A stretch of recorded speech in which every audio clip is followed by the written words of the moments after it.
Well, sadly, the killings in Nova Scotia have once again turned the spotlight on violence against women in this country. Most of the 22 victims were women, and the deadly sequence of events started after the gunman assaulted his longtime girlfriend. Well, for more on this, we've invited to the program today Amanda Dale. She is on the advisory panel for the Canadian Femicide Observatory for Justice and Accountability, and she joins us today in Chelsea, Quebec. Amanda, thank you for joining us. Thank you for having me. You know, and you know this well, days after the shootings took place, we started to hear these disturbing details that the string of attacks happened after the gunman forcibly confined and assaulted his girlfriend. But you say even before that detail was shared later in the week, you had a sense that this was related to intimate partner violence. How did you come to that conclusion? So at the observatory, we have, unfortunately, the job of monitoring the murders of women across Canada. And one of the statistical realities is that outbursts of this kind of targeted violence are often rooted in a hatred of women and in a perception of loss of power. And early in the details that were being revealed, we already knew about the fake RCMP vehicle, which indicated to those of us working on the panel that there was an association with an admiration for power, for law enforcement, and of course the use of guns in this case, which is also strongly linked to the terrorization of women in domestic violence situations, was of concern to us early on. Mm-hmm.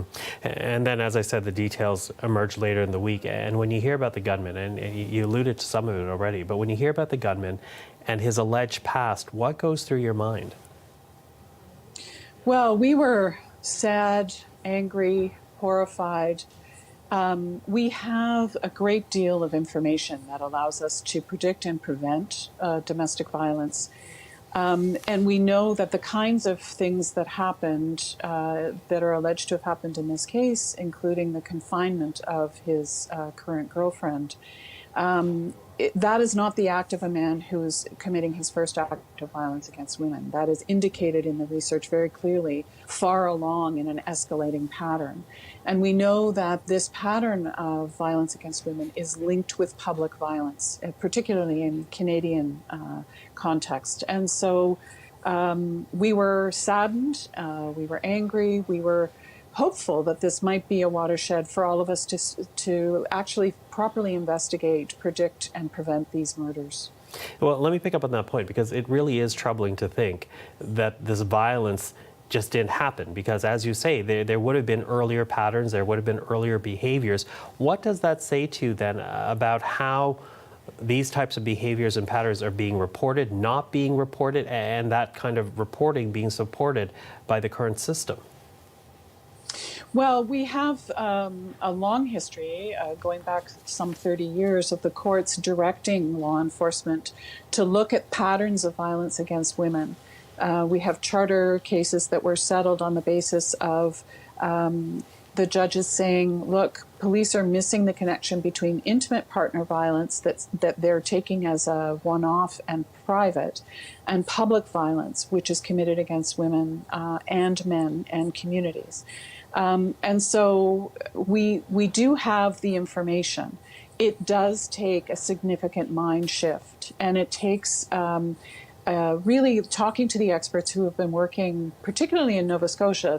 The women's anti-violence community in Nova Scotia has been very vocal about this particular case, and they need to be consulted in how we could redesign the way that we investigate these kinds of crimes from the get-go. Okay, let me pick up on that point then. You use mind shift in changing the way we address these kinds of crimes. So how would that shift look like? What would it look like? Well, I think I've mentioned that we need to see a link between a continuum of violence against women, that an individual But is that an assault, education process, though, for police? Is that a different way of training and teaching potential police officers what they'll actually be encountering out in the outside world? It is both of those things, but it's also, as we've seen in sexual assault, working closely with the advocates who are experts in this area during the investigation process to assist in looking for clues that they might be missing. You know, there will be people that are listening to this conversation right now, and they will think that now is not the time to be talking about this because there are still people mourning in Nova Scotia. What would you say to that?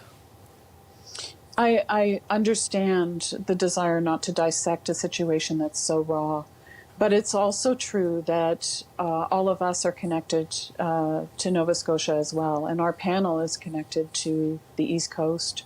We have people on our panel who live in the community. And we know that while the investigation is going on is exactly the time we need to ask the tough questions so that we can get the right answers and so that we can prevent this from ever having to happen again. As we said, the majority of victims in last weekend's attack were women. This country has witnessed so much tragedy. I think about the Montreal massacre. I think about the Toronto van attack, not to mention the tens of thousands of missing and murdered Indigenous women and girls. What are we still not learning here? You mentioned the police, but what about we as a society? What are we not yet learning about trying to avoid this kind of targeted violence?